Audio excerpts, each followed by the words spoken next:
Hey guys, just seeing if you guys can hear and see me yet.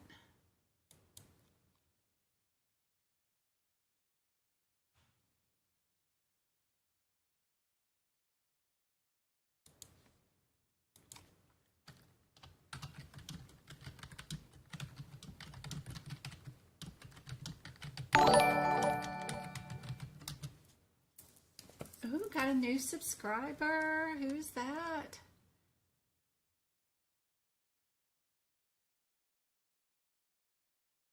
Hey Jasmine, good to see you.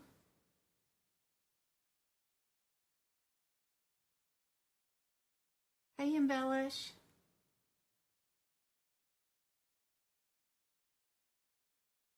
South Carolina. Hey Linz. Hey Patrice. Hey Go Kart.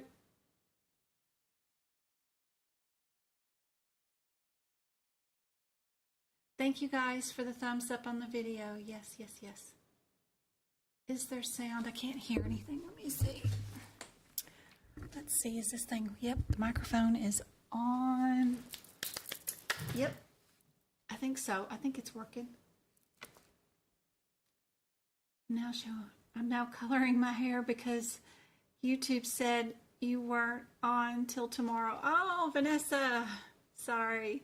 Yeah, I got a little time tonight, and then I've got tomorrow and probably Saturday that I can go live. We'll see. But I already have tomorrow's up too. Don't worry. You can always watch the replays. Hey, Ann, thank you so much. Oh, I'm so glad y'all can hear. Hey, Rosalie. How's everybody doing? Good to see you guys.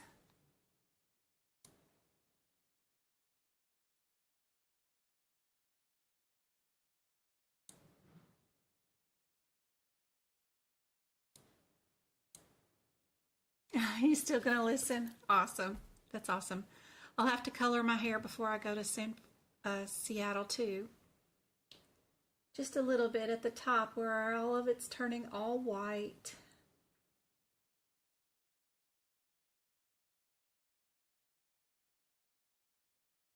Anybody got any questions today before we get started? I did a little live on YouTube, no, TikTok, right before I went to pick up Travis. I'll get that downloaded and put on YouTube for the YouTube members soon.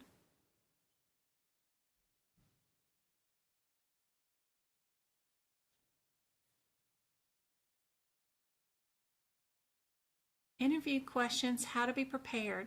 Watch lots of TikToks about interviews, techniques. YouTube has a bunch of them. Don't forget about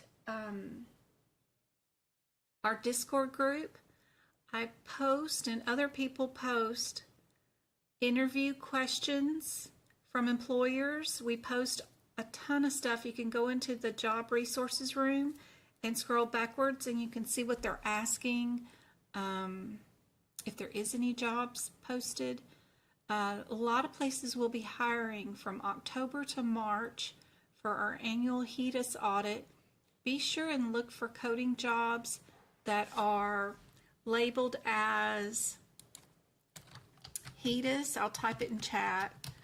HEDIS extractor.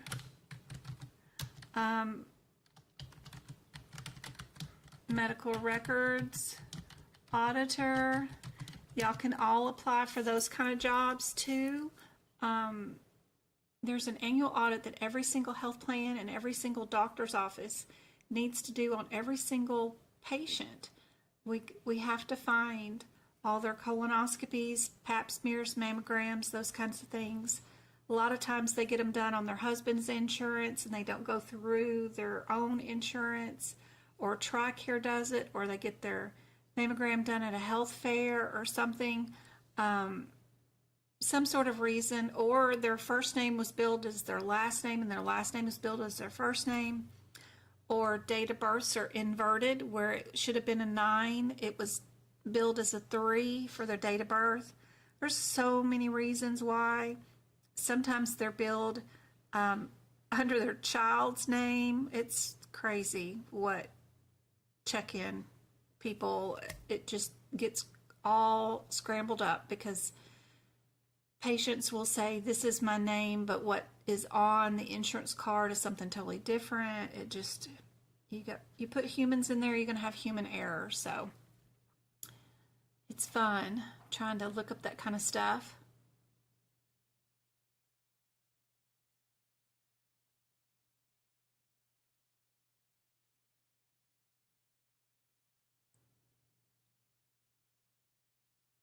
Where are parentheticals? All right. Sometimes parentheticals are not under, so this is kind of cool. I saw one the other day somebody asked me about, and the parenthetical wasn't where the guidelines said it was because it was underneath an associated code underneath it, like one of its child codes. So, but theoretically, it's supposed to be right underneath the code. So let's go look.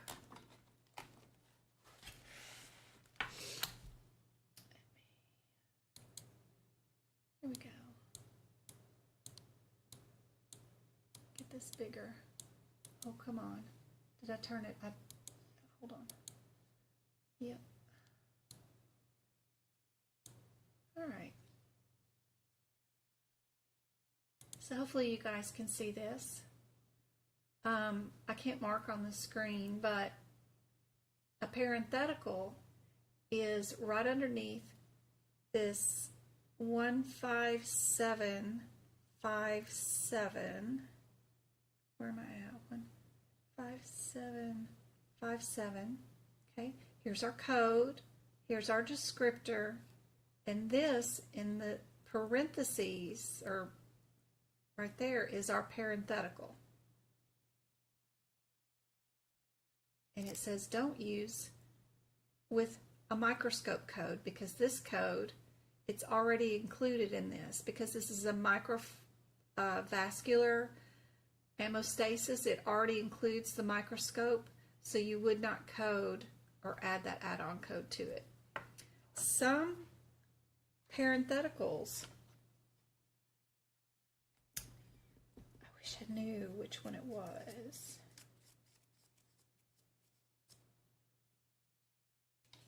Won't be directly underneath the code. So like for this code down here on the very bottom, 15773, it has a parenthetical that says report 15773 only once per session. And then it moves on to another code on the next column. But that's not the only parenthetical you should keep in mind for this code, because the next code is a child code, which means it's nothing without its parent, which is the code right before this one that we said, the 15773. Now the 15774 has that parenthetical, that one, and these. It has 3 different parentheticals. Well, these parentheticals could mean something also for its mama. So don't forget, just because it's not listed right immediately underneath it, it could have a parenthetical underneath its child code that is associated with it also. So don't forget about that too.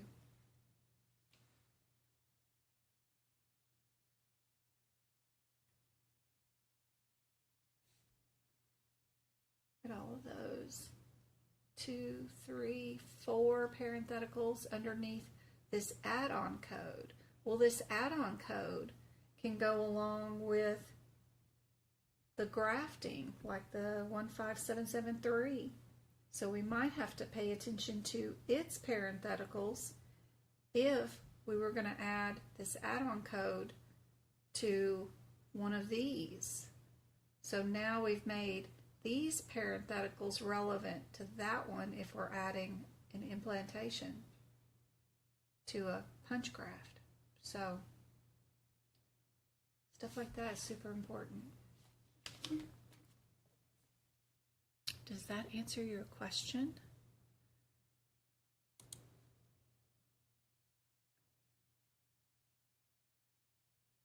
You're welcome. It's also your do's. Like, do code this one with this one. And look at this one. It says for bilateral breast procedures, report it twice.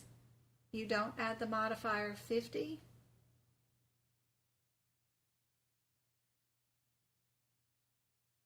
And that does not mean you times it either.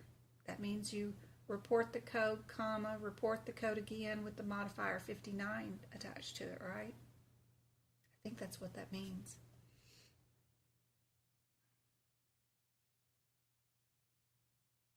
It's just for further instructions. Yep.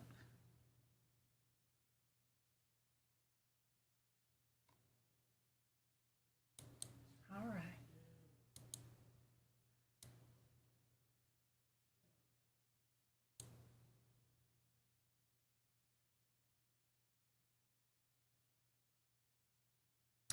What'd you say? Oh, Lord, my voice. It sounds really rough today. I had your voice in my mind Monday. Don't read the paragraphs. Go to the codes first. It just kept going and going. And doesn't the time go by so fast? The 4 hours leading up to the exam are slow as can be. But then as soon as the time starts for your exam, it's like you blink and it's time to turn your exam in, you know, it's super fast. Just wanted to say thank you to a couple of new YouTube subscribers for the membership. I think they subscribed today. So this is y'all's very first month of watching the exclusive videos on YouTube. Thank you very, very much. I appreciate the support of the memberships and the YouTube super chats and everything else, that even the flowers and roses on TikTok, they add up. So I appreciate the support in creating the content for you guys. It helps me justify with the family why I spend so much time away from them. It helps out to buy all the books and the practice exam questions and stuff for you guys too, and the courses. Right now I'm doing the COC course so that I can hopefully teach you guys something from it that will be helpful for you guys passing. Here's your first question for tonight. What would be considered an adverse effect? Hemorrhaging, shortness of breath, a rash, or a wound? What do you guys think? Put your answers in chat.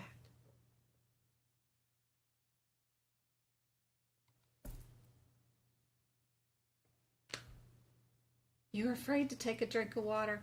You know, I did a blog the other day where the AAPC site says for the online exam, you're allowed to have a water or a snack or something. But on the Measure whatever site, the company that does the exam for us, it says you're not allowed to have anything to drink or a snack. So it's crazy. I think 4 hours without something to drink is a little rough. I mean, you can't allow that even in an employment situation. So I could see possibly going the 4 hours without anything to eat, but we would need to be quite careful with any of our diabetics with that kind of situation, or syncable episodes, but because 4 hours is a long time if you need to regulate your blood sugar. But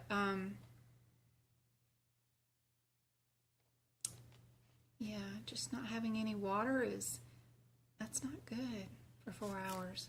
All right.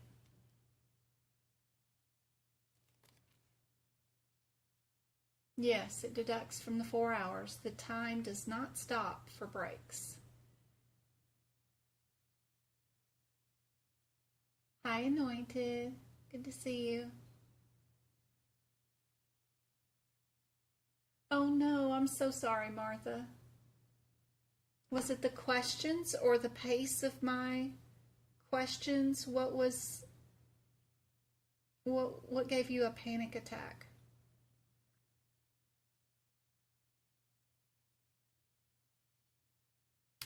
I swear I think you've already passed, Anointed. Like a year ago, I thought you already passed. It's still in my head. You've passed. I've always thought you already passed.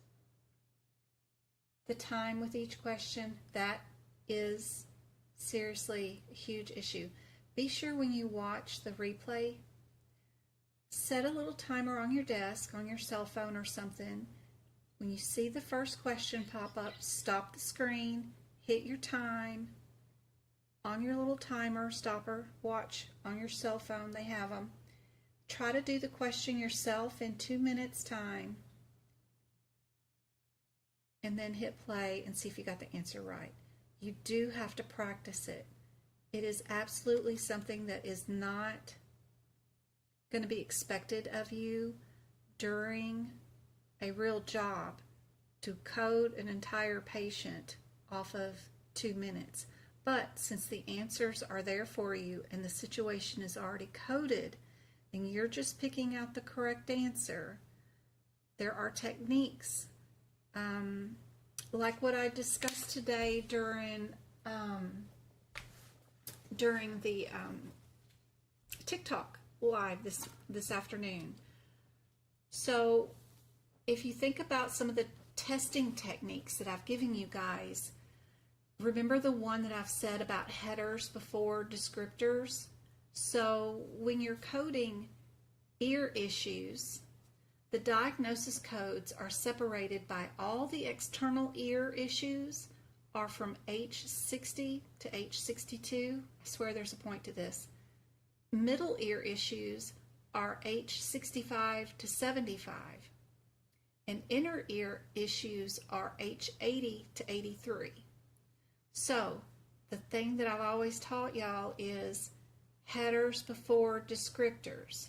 So if you have an ear diagnosis question on your exam, you should have this posted in your CPT book and in your ICD-10 book at the headers near codes that would be affected by these, so that when you flip to these pages, either by a procedure that could utilize one of these diagnosis codes or the diagnosis codes themselves, you'll think to yourself, as soon as you see the answers, before you look at the question, right?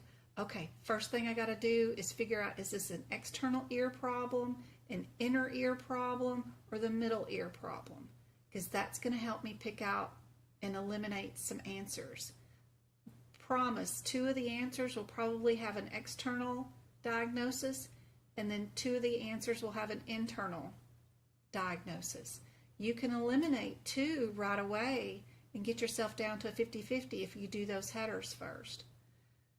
So learning those techniques that helps you eliminate answers and get you down to 50-50 will help during this exam more than any learning how to code a particular situation.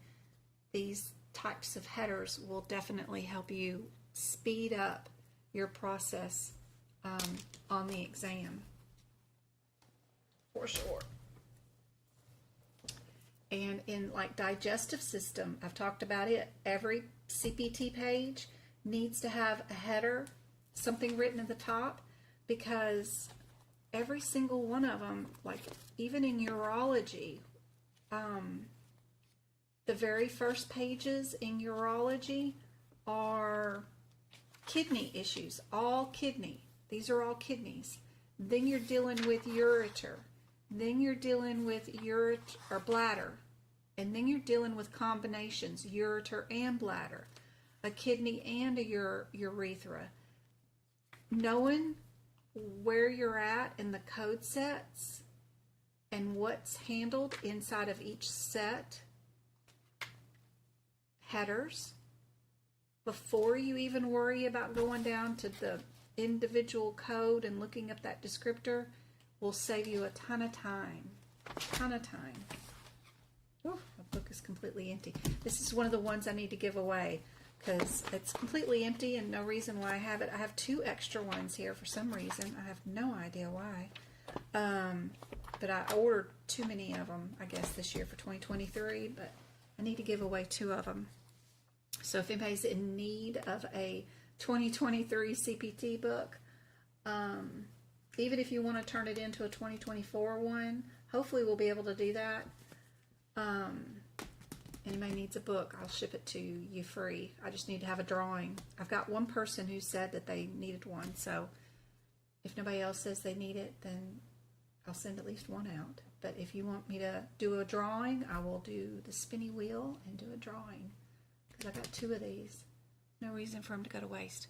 Answer for this question is your C. Yes, I saw many people have that one correct. I just didn't write the answer down. It's C. So one more thing I wanted to talk about today and try to do is, I know a lot of people don't like the process of elimination, but I wanted to show you how I practiced it. So when I was learning how to teach you guys, because I'd already passed, and then I wanted to show y'all how to tackle these questions. I started practicing these questions the way my son taught me to do, was from the answers first. So what I started doing was looking for similarities and irregularities just in the answers, and try guessing. Just play guessing and seeing if you can guess what the answer is before you even see one word in the question. So that's what I was just wanting to do with this question. If you saw these answers without a question, what do you think the answer would be? Just playing around with similarities, irregularities. What do you guys think?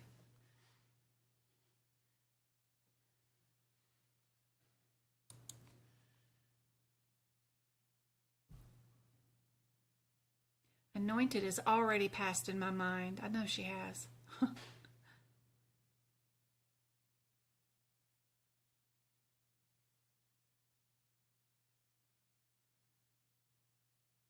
Claim it and receive it. That's right. If I get a membership, will it give me access to the workshops like the one you did Sunday? It gives you access to all the workshops if the workshops are 90 days or older. And my duck classes that are 30 days and older. So the 2 workshops from last month and the month before won't be available for the YouTube memberships for a little bit. But they're both available to still purchase. If you didn't get a chance to pre-purchase them, they're in my shop. Still the same price, $12 if you want to see it.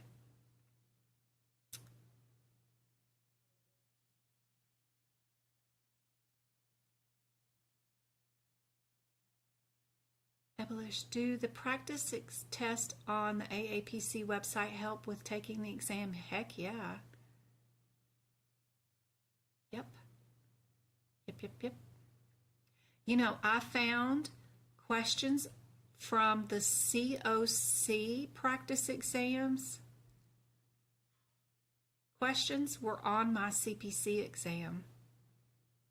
So I think they use a big pool of questions to build exams. But yep.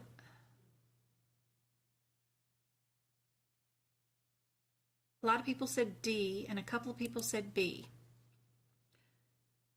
So knowing AAPC, a lot of times it's looking for similarities, right? We see B, C, and D are all the same. So we could eliminate A, right? Because we're only looking for similarities. Then would this code need a modifier? And we know OB and male and female reproductive systems are usually in the 5,000 section or 50,000 section, and they don't really usually require a lot of modifiers. Like we don't bill for 50 or RT or LT really. I can't think of anything off the top of my head, but I'm sure there is. But so I agree with you guys. Most of you said D. Yeah, I kind of agree with that. Oh. I think I need to go help my oldest kid find something real quick, but let me give you all the question and check with him real quick and see if he needs me. We are doing something bilateral. Do you need the air mattress now?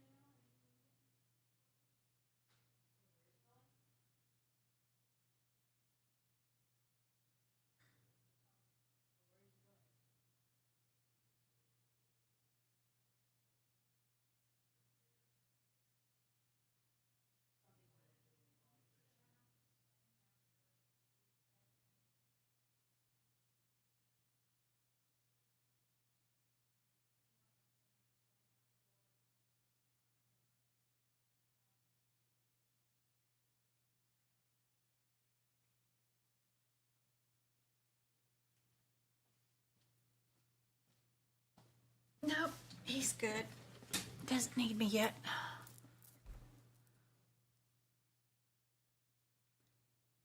So this one does not need our modifier. This one is good all by itself. It is perfectly fine without it.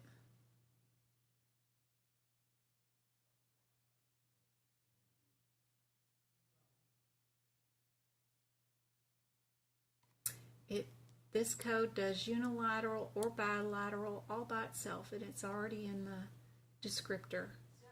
You only add modifiers if you have to change the CPT code descriptor.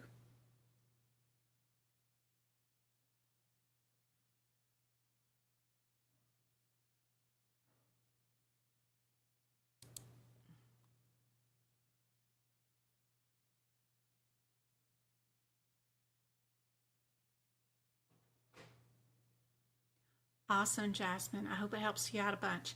I did more E&M and guideline and more testing techniques on this one. Last month's was a ton of questions, like 90 something questions. It was a ton of practice questions. Okay, I didn't have time to do the practice exams. Jen's duck classes, workshops, and lives are the reason I passed. Aw, thank you, Anne.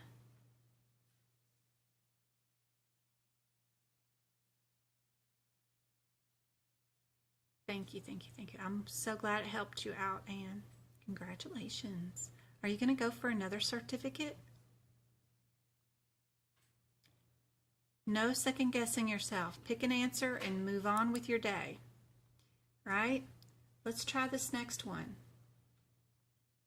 Without looking at the question, just looking at the answers, what do you think the answer is going to be?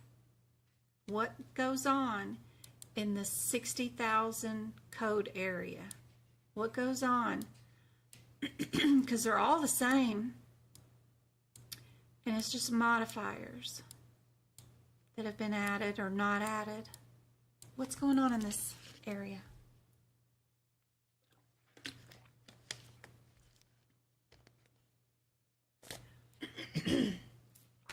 CPMA or CDEO. Awesome. I'm working on some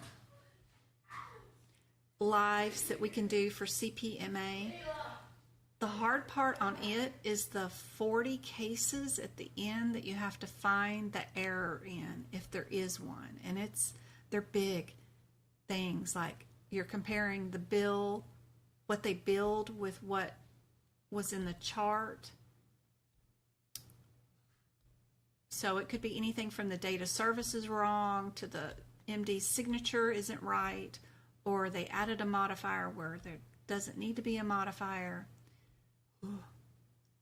So that slows you down. If you could get through the first 60 questions in the CPMA with doing them, the first 60 questions in a minute each, because it's all regulatory, like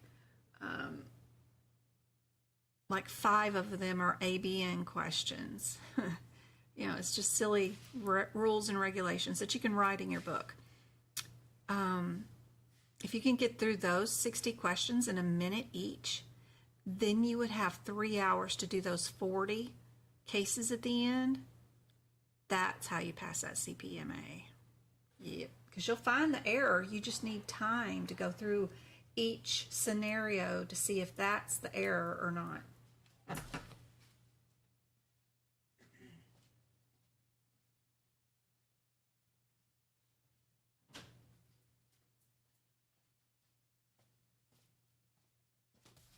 Sorry, the kids are being loud, so I was shutting the door. What did you guys think the answer is for this one? But I want to show y'all some of those techniques. So I want to build a class for CPMA soon. Yes, yes, yes. What's the best certificate after CPC? Depends on your passion. What do you want to do? What kind of coding did you really like? Did you really like OB delivery codes? Did you really love integumentary? What do you want to do? Do you really want to be an auditor? Do you not?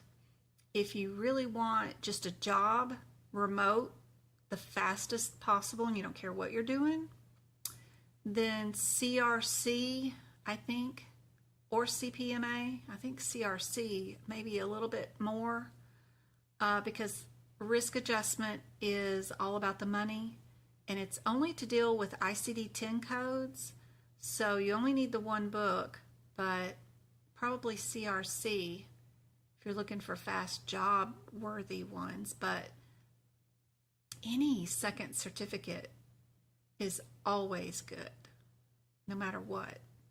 But I say pick your passion. Those stupid ads are going on again. I hate them too, guys. I'm sorry.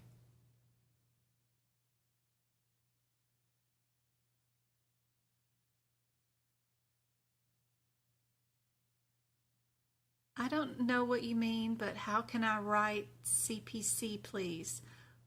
I don't understand your question. From India. I do know that if you're from India and you're going to take your CPC exam in India, your books have to be clean. They will provide you with books when you take your exam, and I'm saying that the ICD-10, the HIPICS, and the CPT one, and you can't have anything marked in them when you take them if you're out of the country, not inside the United States taking the exam. So you just need to practice all practice questions. You need to learn how to pick the correct answer the fastest, most efficient way possible without any help with notes at all. And that's going to be very difficult, but you can do it. Absolutely. But you just need to practice, ton of practice exam questions. What I would recommend for you to do is to purchase AAPC's practice exams, A, B, C, D, E, and F. I would also purchase COC practice exams, A, B, C, D, E, and F also. You're going to have some billing in there that you don't really need, a couple of questions, but for the most part, they're exactly like CPC. It's just hospital billing for hospital procedures, which is the same thing as CPC. And and more Medicare. You'll have more Medicare in there, which is great.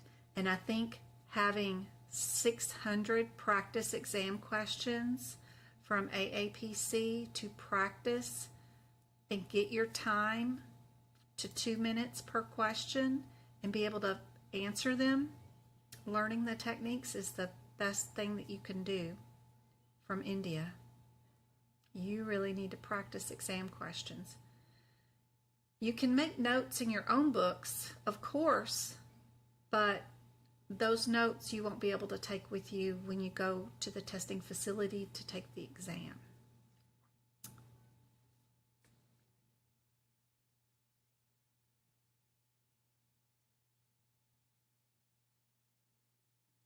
How much time to spend studying?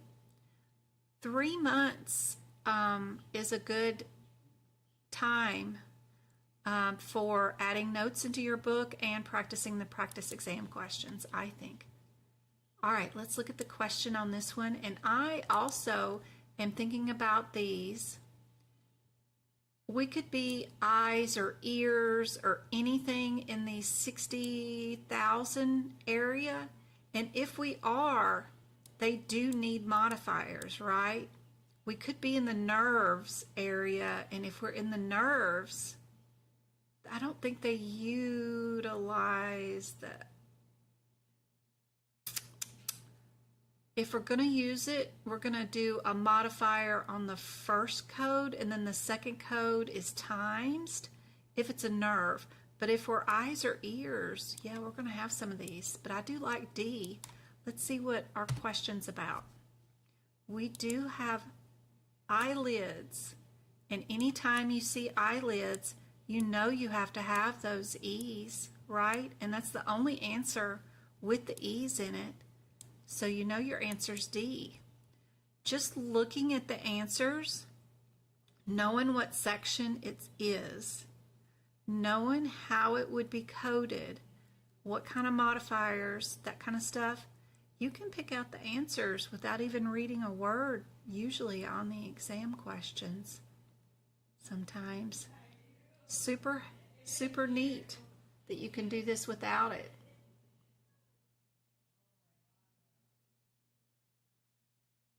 How many hours of studying? 3 months, 5 hours a week.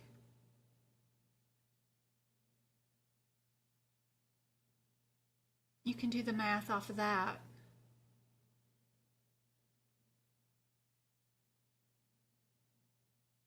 I don't have a schedule for going live right now. I do post when I am able to know my schedule ahead of time, when I will do a live, when I can. My boys are in high school this year. I have 2 14-year-olds.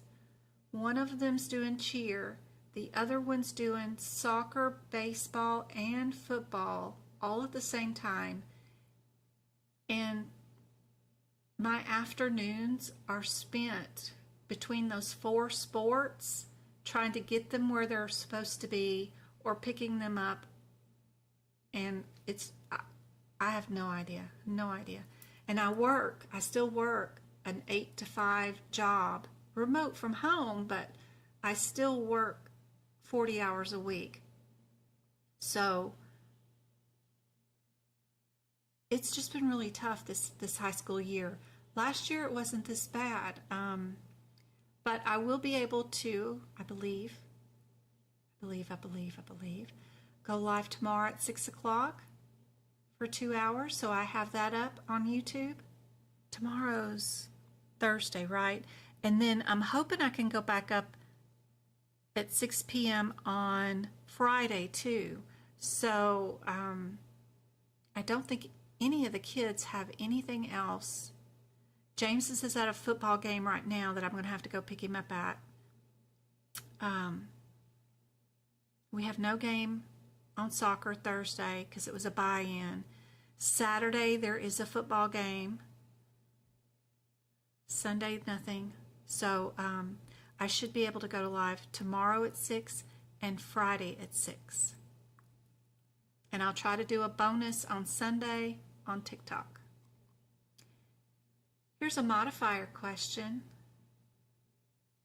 When multiple E&M encounters are performed on the same day in the same revenue center, what modifier and condition code would be used? 59, 27, 25, or 73?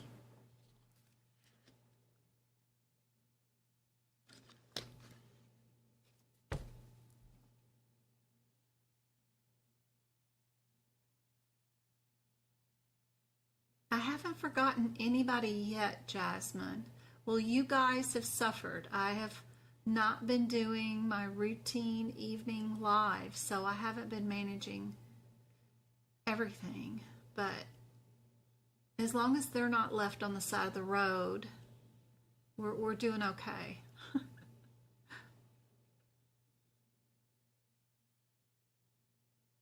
I'm trying. I like Anne's answer 25.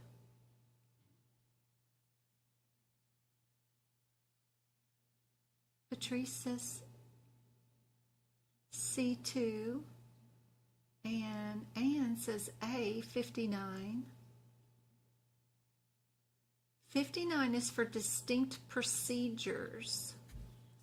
E&M encounters. We're dealing with a modifier that deals with E&M encounters. 59 is for procedures.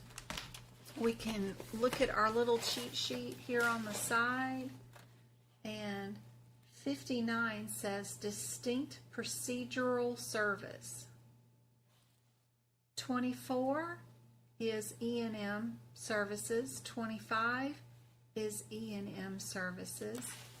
27 is E&M services also.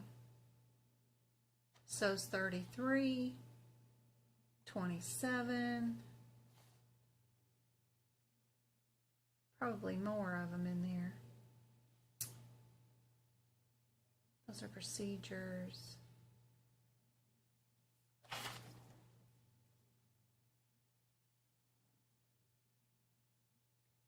B is outpatient. It just says same revenue center. It doesn't say whether we're outpatient or inpatient. That would be helpful information, because then we'd know whether we were 25 or 27. It's kind of a shot in the dark whether it's going to be 27 or 25, depending on whether they're in the outpatient or inpatient-ish emergency room, something like that. But this particular question, they wanted 27, so it was supposed to be an outpatient hospital E&M encounter same day. Now, how we're supposed to know that this question was alluding to a outpatient hospital multiple service, I don't know. But it's the way they wrote the question, so I can't change it. I mean, I could change it and make it very clear, but that wouldn't help you for exam time. For this particular question, they did not mean to state that the patient was in an office setting. It was not for professional services. It was for multiple outpatient hospital encounters.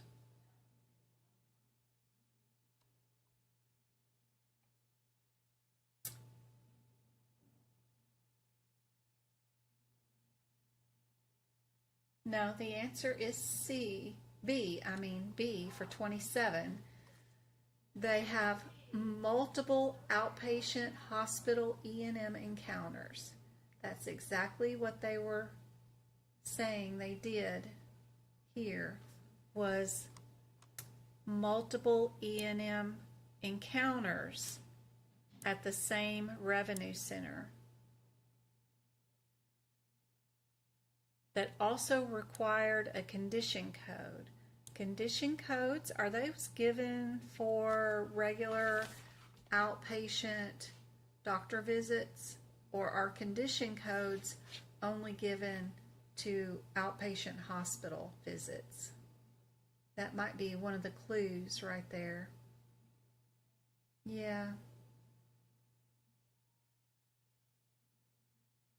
Word matching does help. I love word matching. Yep. Sometimes they don't do a word match, but they do an AKA term, like the CPT code is for manipulation of a bone, but then the question says they reduced the bone. They didn't manipulate it, but they said they reduced it. Reduced means the same thing as manipulation, but you just need to know the AKA terms to do your word match. So that's one thing that our fellow students in India and places like that need to learn, the English terms for other words that might mean the same thing as what is inside the CPT code descriptor, like reduced and manipulation. Or simply saying they popped the bone back into place, because that's the same thing as manipulating it, right? You got to learn a little bit of vernacular that we have going on. Thank you, Anointed. Oh my goodness. She's being so sweet. She's sending some super chat. That's awesome. Let me turn that into a YouTube membership for somebody. I can get in here after the advertisements go by. What about this modifier question? 52, 74, 73, and 53. Which one would we use for this? Anointed Vessel 586 donated $1.49 through Super Chat.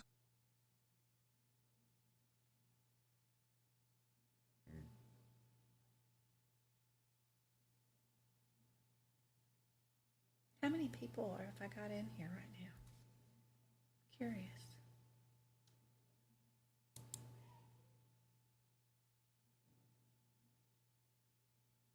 Only 34 of you? Okay. Thank you, Anointed. You are awesome.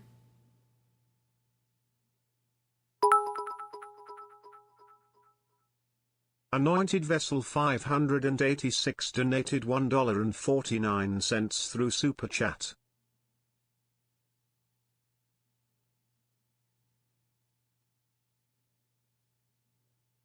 Here comes the subscriptions.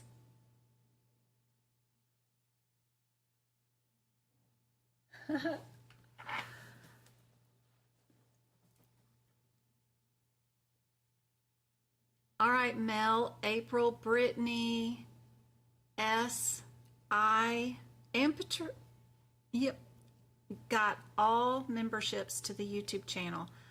I hope it helps you guys. You got access to all the exclusive videos, my book prep videos where I go code by code, book prepping, telling you my thoughts on what's going on in each CPT code or the guideline associated, the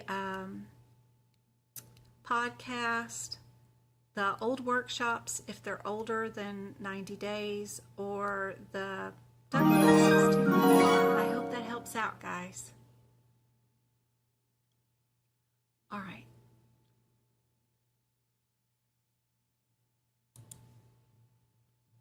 Which one do we use generally with a colonoscopy? I would just see the word colonoscopy and I'd pretty much know right away which one was the answer without reading anything in this.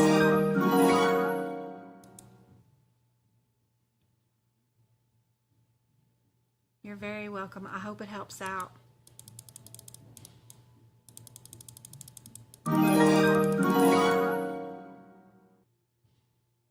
Which one would be the discontinued procedure? That one's B, 74. Be sure and add notes over here to the side near 74. After the anesthesia right here had been given, you could put an example over here, 74, a stopped colonoscopy, respiratory distress, right?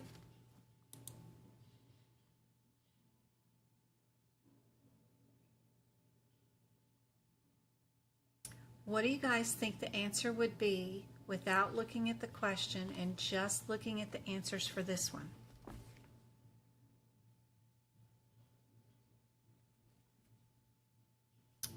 We've got integumentary, right? We either have A and B are similar. We'd either have one code or two. A lot of times they're just trying to trick you into two codes and you only need one. So I'd be leaning towards A myself. But I'd count procedures too in my question. See what we got. All right, let's see what our question is.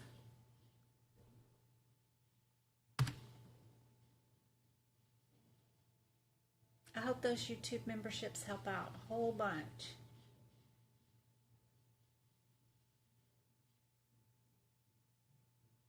Has anybody heard from Chrissy yet? I know she took her exam last Saturday. Her and Miss Edwards, I've got to get passing, so I'm curious to see if she passed. I haven't been on Facebook all day today, so I don't know if anybody's posted anything about passing. She's usually at work and can't participate in these. So what did we do?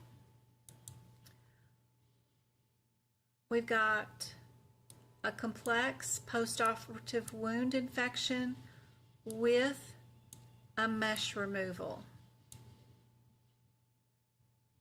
2 procedures. B. If we're going to do an I&D on a complete complex wound infection, that's one procedure, and then a mesh removal is another procedure. That's 2. That code, that 11008, can trip you up sometimes, even in the hernias. Go check out that code when you guys get a chance. It's an interesting code.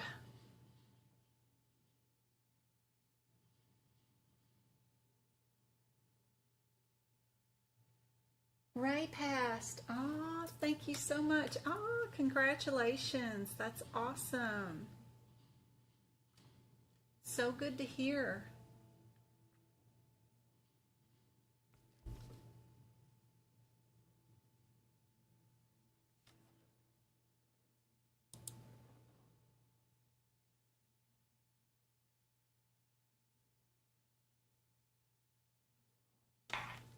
Congratulations, Carolyn. That's awesome. So good to hear.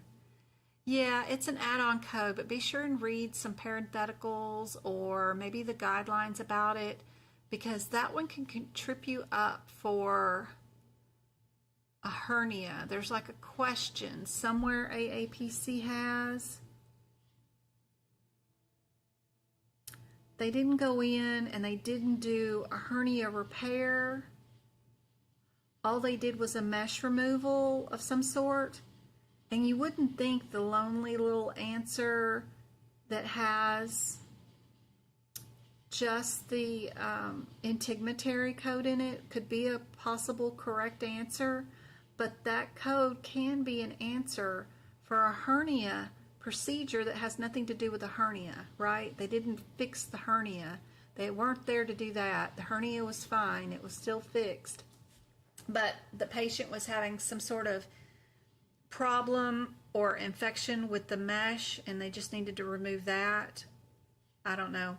But there is a trick question floating around, and you think that you're going to be coding something in hernias, and it's not. It's that code. So watch out for that code.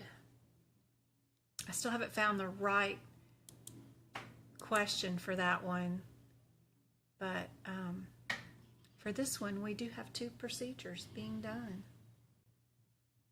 It was the opposite of what it normally is. Normally the answer is just the one code, and A would be what I would pick without looking at the question, of course. But looking at the question, be sure to make sure that you didn't do 2 procedures. They might not always say the word and they might bury it in a bunch of words. You know their test questions aren't this little, and there'll be a bunch of preoperative and postoperative stuff here. So pay attention. What did I actually do today? I did an IND and I removed a mesh. Removal of that mesh has nothing to do with an incision and drainage, right? So, whole nother procedure. And it technically, what? Anointed Vessel 586 donated $1.49 through Super Chat. But anyway, it's a tricky one. All right. What do we think the answer is for this one without looking at the question?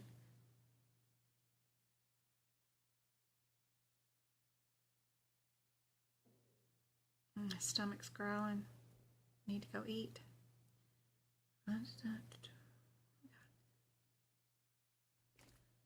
What do you guys think?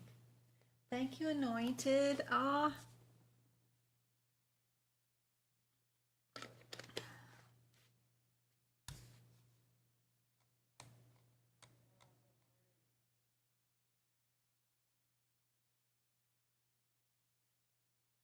Well, if you watch my workshop from last Sunday, they have a question, AAPC does, that an add-on code is actually the correct answer, because inside the question, it says something along with this hernia repair, what other code would we use? And it ended up being the correct answer was an add-on code, where normally we're trained to always remember that that is never possible an answer because you got to have a code before it. Well, they know we know that trick now. Well, they can add a conversation about the procedure that should be coded right before this one in our question, and only technically be asking us what additional code needs to go along with another one without saying there is another one. Anyway, go watch my workshop video from last Sunday.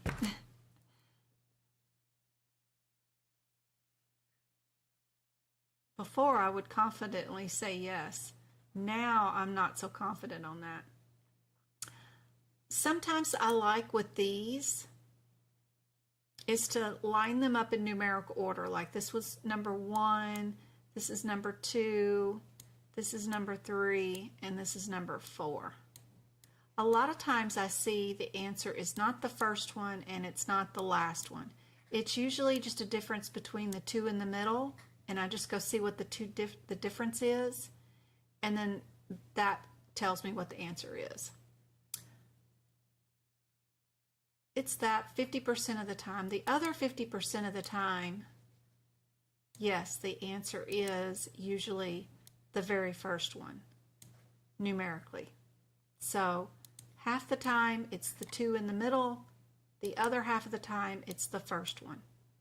And then there's a 1% chance that the answer is sometimes the biggest number. But just for playing, I love playing with these and seeing if we get it right. I agree with you guys. I like B on this one because the 2 in the middle are not numerically side by side. If the 2 in the middle had been the O2 and like an O3, then I would have definitely known it was the 2 in the middle.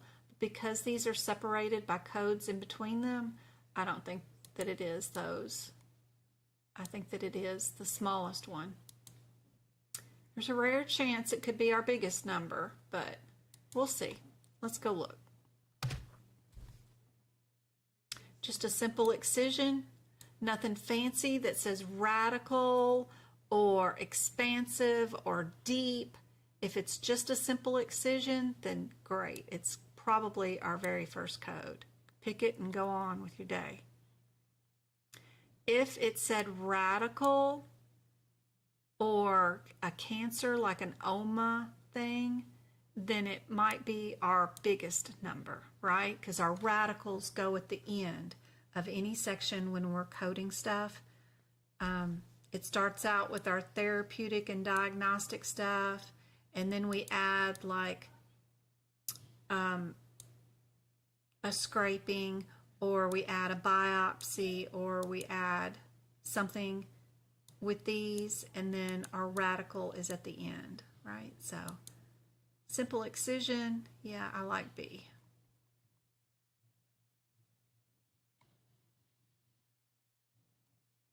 Anointed, you're so sweet.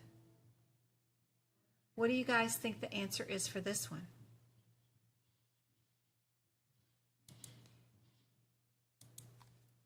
Who is our MVP?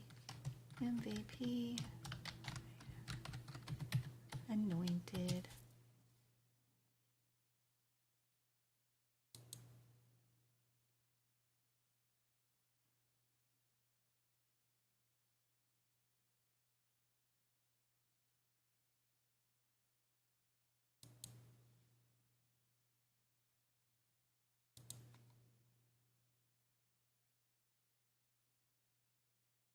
I'm sorry, Diana.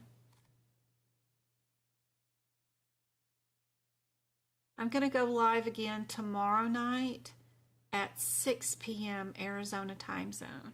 So it's 8 p.m. right now. So tomorrow I should be able to go live then too. You're welcome, Samantha.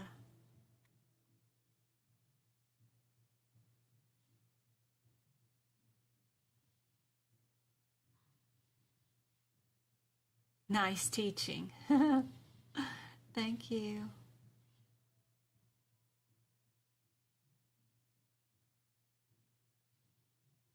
I'm so sorry. I posted up that I was going to go live tonight and tomorrow night yesterday. I don't know why it doesn't notify anybody, especially you guys that are subscribers or members. Y'all pay for a membership. It should tell y'all right away when I go live. Maybe there's something we need to check. So Samantha says A or D.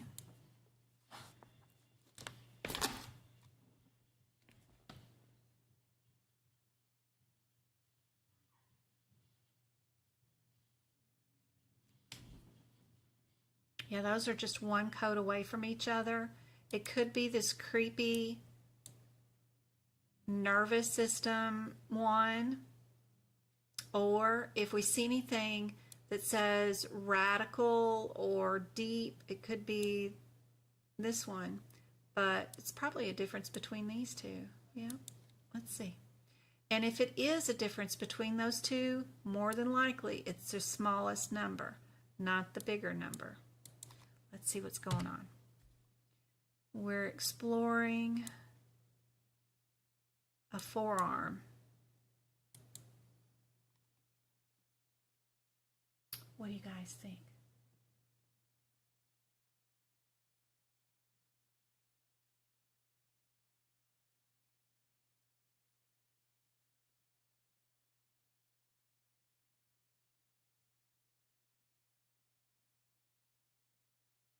Nicole says, click on the bell in the upper right corner, then click the gear.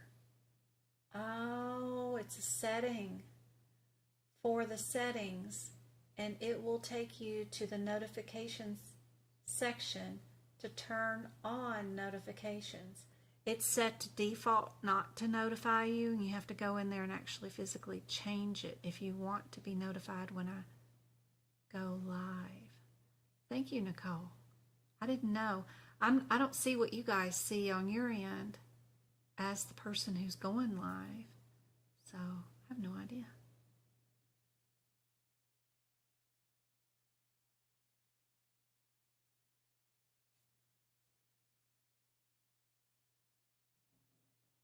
I need to probably take a picture of that and post that instruction somewhere.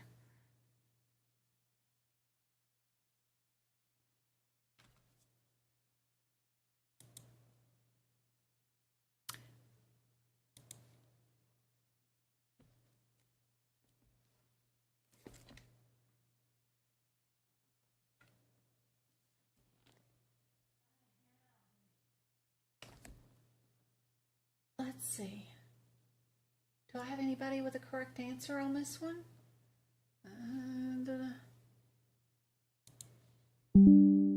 Anointed and Sam and Stephanie. Remember, these are your basic ones. And remember, the bigger number is usually your radicals or your deeps, right? If you see that word deep or radical, it could be your bigger number. You better check that bigger number and see. That tiny little four-letter word can mean a huge difference between doing a therapeutic, diagnostic, something or another, just an explore, or if you're doing a simple biopsy or object removal.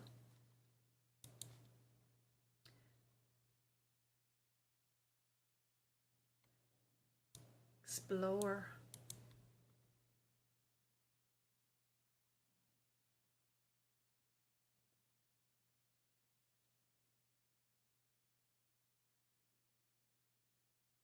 Oh, that's awesome, Nicole. That would be fantastic. I know that would make a big difference and save me the time to do it.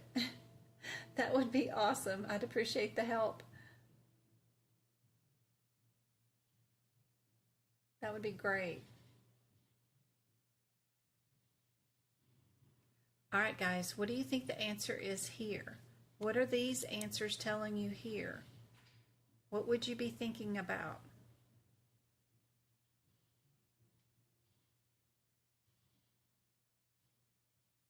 We got 78 and 30, or we have a 105 and a 104.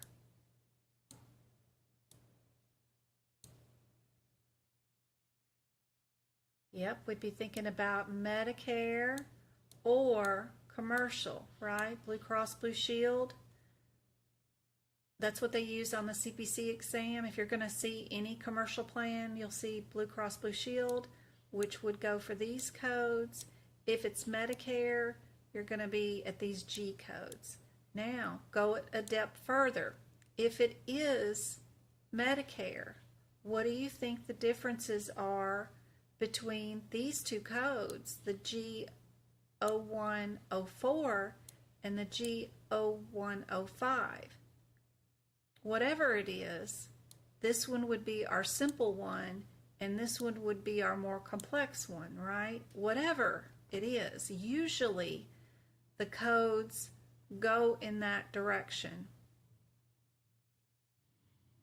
where they build on each other. The smaller the number, the smaller the procedure, more screening it is, that kind of thing. And then the bigger the number, the more in-depth or issues or whatever. So having those two instantly in your head when you're thinking about this, commercial or Medicare, go look for that. If it's Medicare, you should already have it in your head. One of the codes is simple, one of the codes is more complex.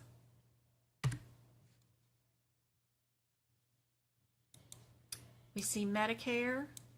We immediately eliminate our Blue Cross Blue Shield codes.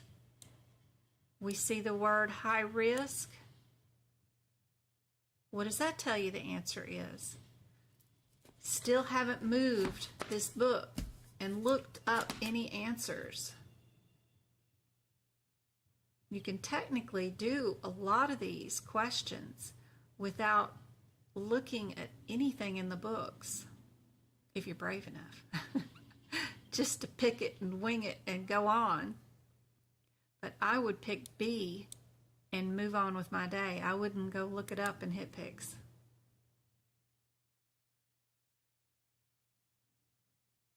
Yep.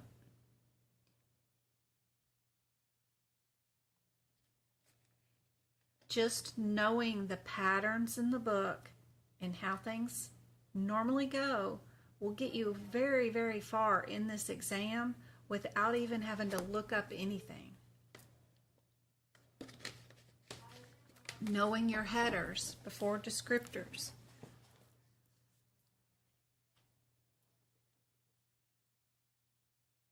I'd love to start hearing about my mentors, you guys, go into this exam and just bubbling in answers or clicking answers without even turning a page in your book and passing. How fun would that be?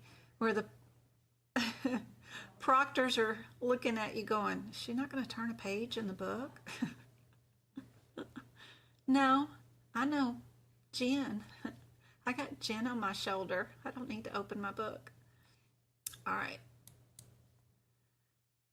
Here we've got our therapeutic, simple procedure, right? And then we're going to move up and add a little something here.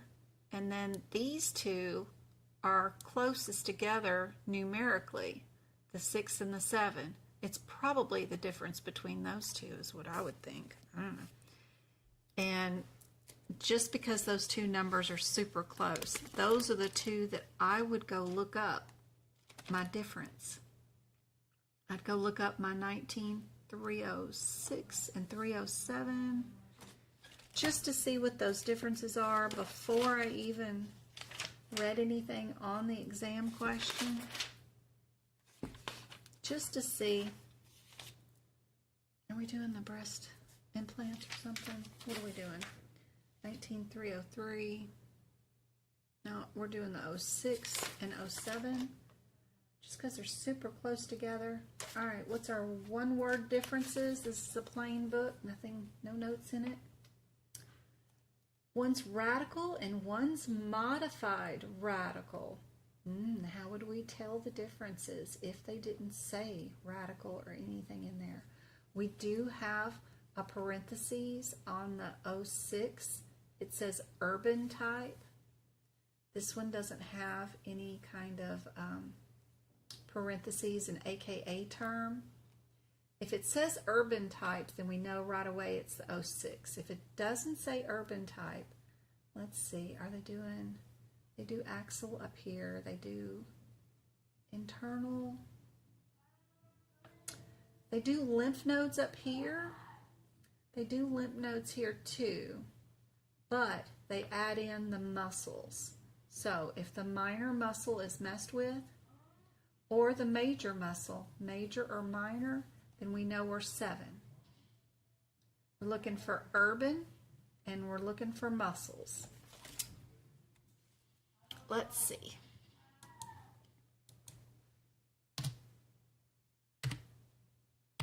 I swear I'm trying. There we go. It's a super simple question. Good gracious.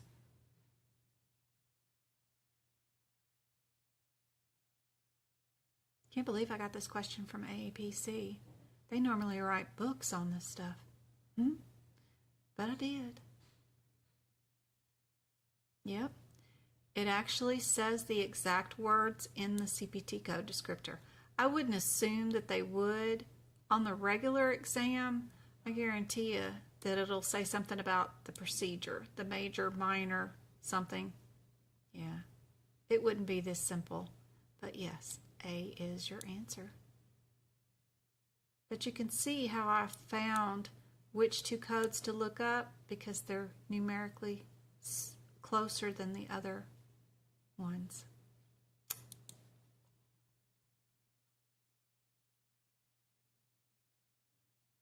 And their rationale is terrible because both of them are radical. All right, modifier. 27, 73, 25, or 74.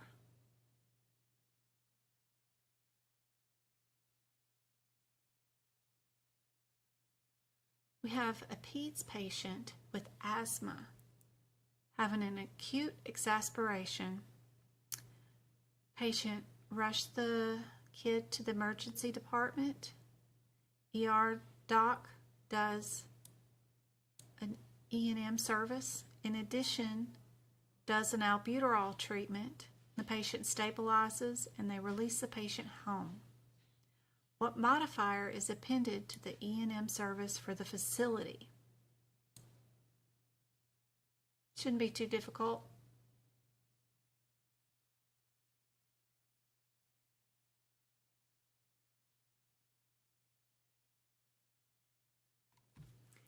But you got to tell me which one, MK. I miss you. How are you doing, MK?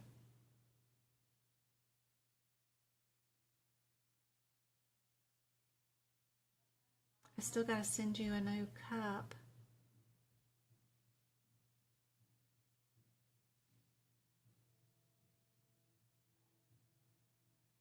Try to get that done before I go to Seattle.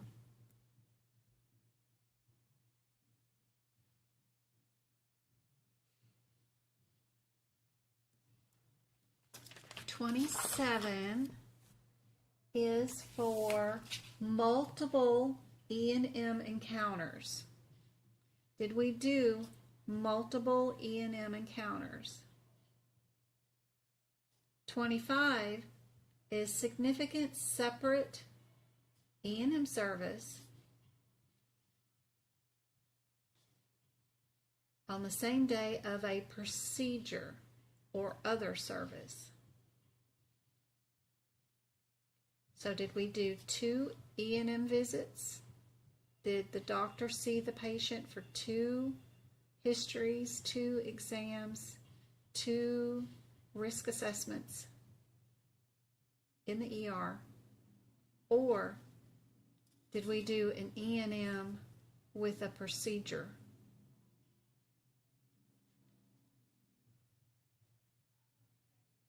There you go. That's your differences on 27 and 25. 27 would have 2 histories taken, 2 risk assessments, 2 datas done. Like a patient comes to the ER with a concussion. We see them, send them away. They come back to the ER a few hours later in cardiac arrest. That's 27.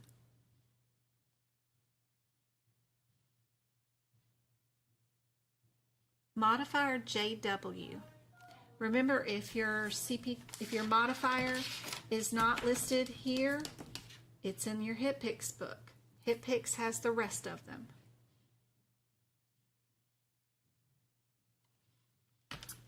It's a blurry. If it's blurry, it's because you haven't tapped on your screen, gotten that little wheel right there to pop up, and when that wheel pops up during the live, see the little wheel? Oh, when it does pop up, change the quality of your replay to the higher visual quality. It'll refresh and won't let it be blurry anymore.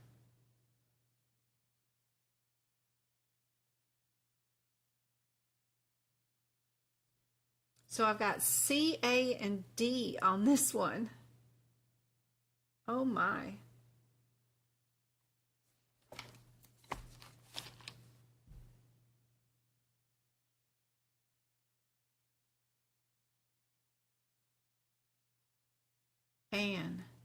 Anne got it right.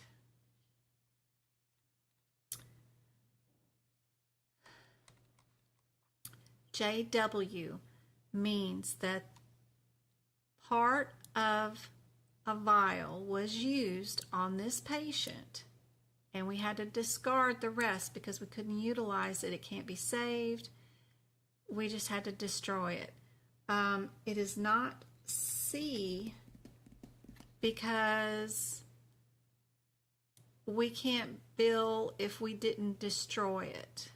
We can't bill the other part. And that's what we're doing when we add JW. It's being added to a second line because there's going to be a first line with J1000, whatever, with the amount that we utilized for the patient. Then there's going to be a second line where we bill the J1000 with the JW modifier, saying that we had to destroy the rest of the vial because it was unusable for a second patient later on, for whatever reason. We don't bill for dropped or broken or discarded vials. We cannot use a multi-dose vial on one patient. That will not happen unless it's an allergy medicine.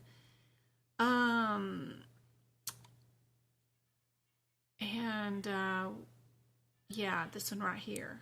Yeah, we don't do that. The only one that we do is we look for discarded,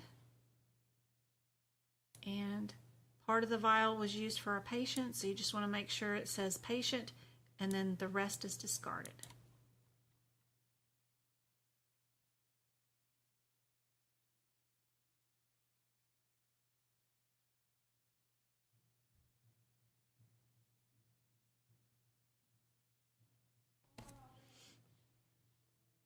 Let me take off my camera and see if that makes it better and not blurry.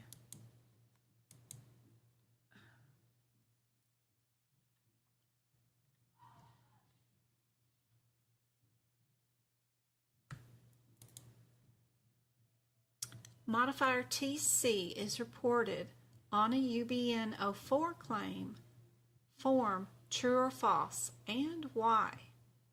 False, we don't use TC that indicates a technical component. True, TC is reported on a UB04. True, TC is reported on a UB4. Or true, modifier TC is a technical component. So I see right away we have three that all start out with the same wording.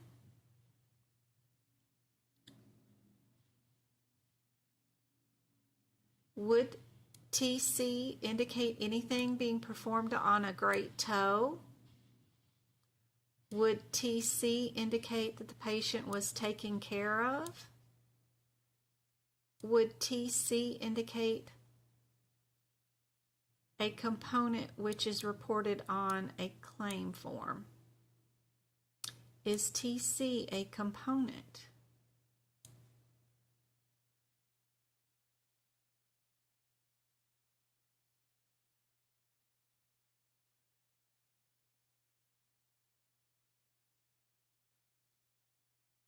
Think about it, guys. TC, who bills UB04 bills? Who utilizes these claim forms? Because we know the physicians use that 1500 one, right? This one means, uh-oh, you're in the hospital, right? So we're using a facility, right? This is a building. This is a hospital, right? Do hospitals need to bill for technical component? Or do they already have a building full of MRI machines? And that's just a given. I'm seeing people change their minds now. Sometimes in these wordy ones, you're only looking for the answer that is different from the other answers. The other three answers are grouped together, so you're only looking for the one that's the weirdo, odd one. So, yeah, this one is false.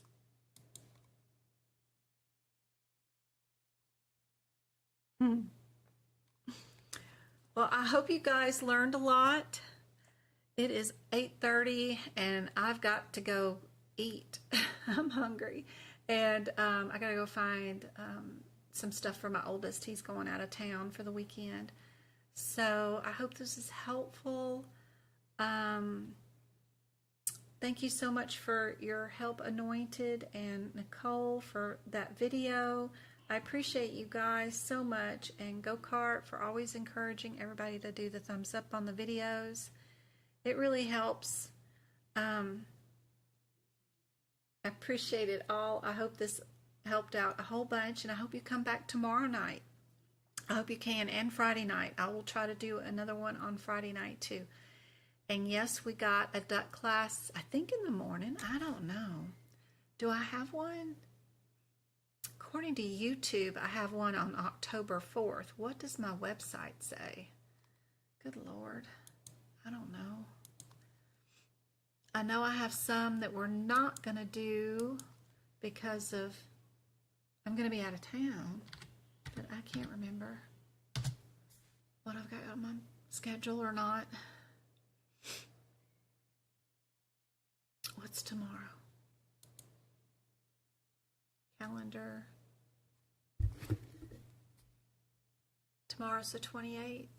Tomorrow's the 28th. No, I don't have a duck class tomorrow. I must have a work meeting. Because I think it's October when we're doing another one of those. The 5th? Yeah. October the 5th. I have a work meeting that conflicts with a duck class tomorrow. So I had to, that's why I didn't have one scheduled. So I have one scheduled for next Thursday, the 5th. So that is our next duck class. But I will be on tomorrow evening at 6 o'clock to do 2 hours that time. We only did an hour and a half today, but we'll do 2 hours tomorrow, okay? I hope this has been helpful.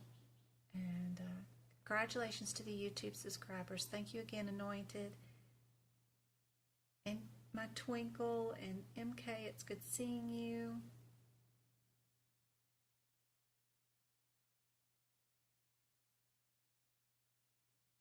It's because, MK, that UB04 claims are only done by facilities. Facilities are hospitals. Hospitals don't have to bill for TC because they already own all the equipment, all the specialty equipment. It's a given that facility settings don't use TC. They would use TC if a doctor who owns his own practice owns an MRI machine in his office, and then he could bill for having that fancy machine in his office. But you can't do that when you're a hospital because you are the big dogs with the big machines, so they don't bill TC. And UB04 claims are only done by hospitals. Probably something you wouldn't need to know for CPC. This is more of a specialty thing, COC, maybe even CPMA would need to know this, but it's a tough question. You have to have a little bit of billing on you for this one, so don't worry, it's okay. All right, guys, I'm gone. I love you all. I will see you tomorrow night. Thank you.